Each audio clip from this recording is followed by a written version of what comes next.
श्री स्वामी समर्थ. तर आज अमावास्या असल्यामुळे आणि दीपपूजन असल्यामुळे मी अशी छानपैकी महाराजांची किंवा माझ्या देवघरातील जे देव आहे त्यांना छान अंघोळ घालून त्यांना पुसून, ज्या मूर्त्या असेल फोटो असेल त्यांना पुसलं आणि ज्या मूर्ती असेल त्यांना अंघोळ घातलेली आहे. दररोज नित्यनियमाप्रमाणे आजही मी त्यांची पूजा वगैरे केलेली आहे आणि त्यानंतर मी दीपपूजन करणार आहे. तर सर्वात प्रथम मी कुलदेवी, कुलदैवत हे चांगले स्वच्छ प्रकारे अंघोळ घालून त्यांना पुसून त्यांच्या व्यवस्थित जागेवरती ठेवलेलं आहे. त्यानंतर बाकीचे जे मांडणीप्रमाणे 3 स्टेपमध्ये जशी मांडणी करत असतात त्याप्रमाणे मी देवांची मांडणी करून घेतलेली आहे. त्यांना नंतर हळदी कुंकू, अक्षदा म्हणजे जशी आपली पंचोपचार पूजा असते त्याप्रमाणे मी माझी नेहमीची जी पूजा आहे ती पूजा केलेली आहे. त्यानंतर गणपतीची पण पंचोपचार पूजा असते. मी दररोज देवपूजा करताना सर्वात प्रथम गणपतीची पंचोपचार पूजा करून घेत असते, कारण सगळ्यात आधी गणपतीची पूजा करतात. कारण देव म्हणजे सगळ्या कार्याची सुरुवात आपण गणपतीपासून करत असतो. तर त्याचप्रमाणे मी ही पूजाही दररोजची जी पूजा करत असते ती ही गणपतीच्याच पूजेनंतर बाकीच्या सर्वही पूजा करत असते. आणि माझी नित्य जी सेवा असते ती नित्यसेवाही मी करून घेतलेली आहे. तर अशा प्रकारे हे बघा मी छान असे देवांना अंघोळ घालून व्यवस्थित जागच्या जागी ठेवत आहे. त्यानंतर शंख. तर शंखही हा प्रत्येकाच्या घरात आपण असायलाच पाहिजे आणि तो शंख तसा न ठेवता त्यामध्ये थोडंसं पाणी घालून आपण तो शंख आपल्या देव्हाऱ्यामध्ये पूजला पाहिजे.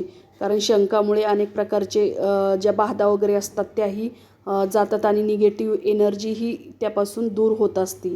तर माझ्या घरात जे श्रीयंत्र होतं त्याची मी पूजा केलेली आहे. त्यावरती हळदी कुंकू किंवा इतर जे आपण जी पूजा करत असतो तीही त्याची पूजा केलेली आहे.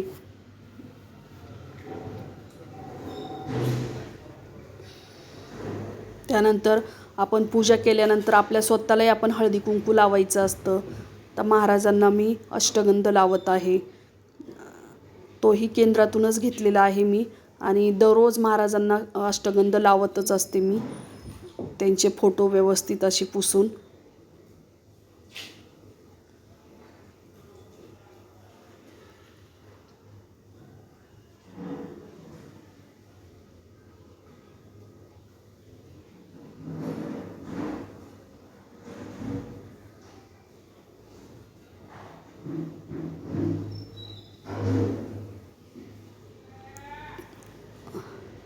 पंचोपचार पूजा म्हणजे काय, तर सर्वात प्रथम आपण अंघोळ घालायची देवांना. त्यानंतर आपण देवांना पुसून व्यवस्थित त्यांना प्रथम गंध लावायचा.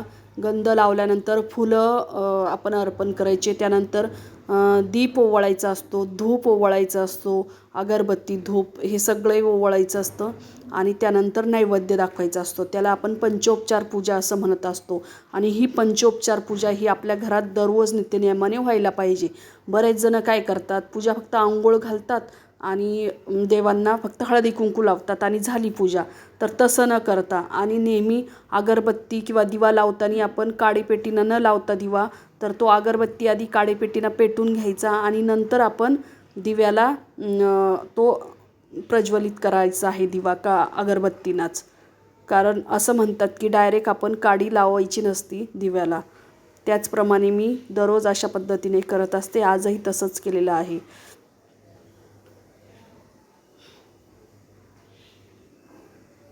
नंतर महाराजांच्या ज्या 11 माळी असतात त्या 11 माळी जप करत असते. 3 अध्याय स्वामीचरित्र असतात. ते स्वामीचरित्राचे अध्यायही माझे म्हणजे नित्य जी सेवा आहे महाराजांना आवडणारी, तर ती नित्यसेवा मी दररोज अगदी नित्यनियमाने करत असते. त्यात खंड न पडता, म्हणजे त्याचं आपण जर खंड पडून दिला तर त्याचं फळ जास्त भेटत नाही, परंतु खंड न पडता आपण जर त्याची पूजा केली तर त्याचं फळ आपल्याला खूप चांगल्या प्रमाणात भेटतं. आपले जे अडलेले कामं असतात तेही चांगले होतात, व्यवस्थित होतात. त्यामुळे मी नेहमीच जी माझी नित्यसेवा आहे, फक्त आपले जे काही महिलांचे मासिक धर्म असतात त्याप्रमाणे तेव्हा मी ती पूजा करत नाही. ते दिवस सोडून मी नंतर पूजा करत असते. तर ही दीपामावास्येच्या दिवशी मी अशा प्रकारे दिव्यांची छान अशी पूजा केलेली आहे. जेवढे माझ्या घरातील लहान मोठे जेवढे काही दिवे होते ते सगळेही दिवे घेऊन स्वच्छ घासून पुसून त्यामध्ये वाती टाकून आणि त्यांना मी असं प्रज्वलित करत आहे. त्यांची पंचोपचार पूजा आज करून घेतलेली आहे मी. आणि पंचोपचार पूजा झाल्यानंतर मी माझ्या घरातले जेवढे व्यक्ती आहे घरातल्या व्यक्तींच्या नावाचेही माझ्या घरात 6 व्यक्ती आहे. आम्ही 4 जण सासू सासरे, तर त्यांच्या नावाचे मी दिवे कणकेचे दिवे तयार केलेले होते. त्यामध्ये मी तयार करताना साखर टाकलेली होती. तर ते दिव्यांनी मी माझ्या घरातील मेंबर्सना औक्षण केले आणि त्यांच्या दीर्घ आयुष्यासाठी प्रार्थना केली. त्यांचं आरोग्य चांगलं राहावं, त्यांना खूप साऱ्या त्यांचे म्हणजे त्यांचे प्रश्न असेल किंवा त्यांचे जे काही कामं असेल ते पटकन हो, त्यांना चांगल्या प्रमाणात त्यांचं दीर्घ आयुष्य लाभो याबाबत मी प्रतिज्ञा केली आहे. आणि थोडीशी सजावट म्हणून मी त्यामध्ये फुले वगैरे टाकलेले आहे. अशा फुलांच्या पाकळ्या वगैरे, म्हणजे जी आपण पूजा करतो ना तर ती एकदम अशी छान आणि आपल्याला मन प्रसन्न होत असतं. त्यामुळे जितकी आपल्याकडे फुलं कमी असेल तर आपण अशा पद्धतीने सजावट करू शकतो. जास्त असेल तरी पण आपण करू शकतो. तर ह्याचप्रमाणे मी या दिवशी जरा थोडंसं छान दिसावं, आपलं मन प्रसन्न व्हावं, त्यासाठी मी अशा प्रकारे फुलांचंही डेकोरेशन केलेलं होतं.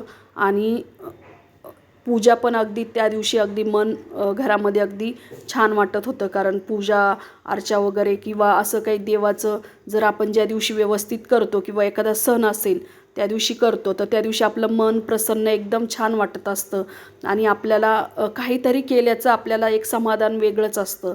त्यामुळे अशा प्रकारे मी प्रत्येक सण आला ना तर त्या दिवशी मी व्यवस्थित अगदी मला जशी हवी आहे तशी मी पूजा वगैरे सगळंही सेलिब्रेशन करत असते. आणि जास्तीत जास्त डेकोरेशन कसं होईल माझ्याकडून याकडेही मी लक्ष देत असते. तर अशाच पद्धतीने मी पूजा करून घेतल्यानंतर त्या दिव्यांनी मी सर्व देवांना ओवाळून घेतलेलं आहे. आणि या दिवशी मी घर पण स्वच्छ केलेलं होतं कारण अमावास्या होती मोठी. तर माझ्या घरातील व्यक्तींना ओवाळल्यानंतर घरावरती नारळ उतारा पण केलेला होता. त्यानंतर माझे घरातील जे जाळं जळमाटं अगदी कानाकोपऱ्यात जे घाण होती ती सगळी मी स्वच्छ केलेली होती. आणि देवाला प्रार्थना केली की माझ्या घरातलं जे काही निगेटिव्हिटी आहे ती जाऊ दे आणि माझ्या घरामध्ये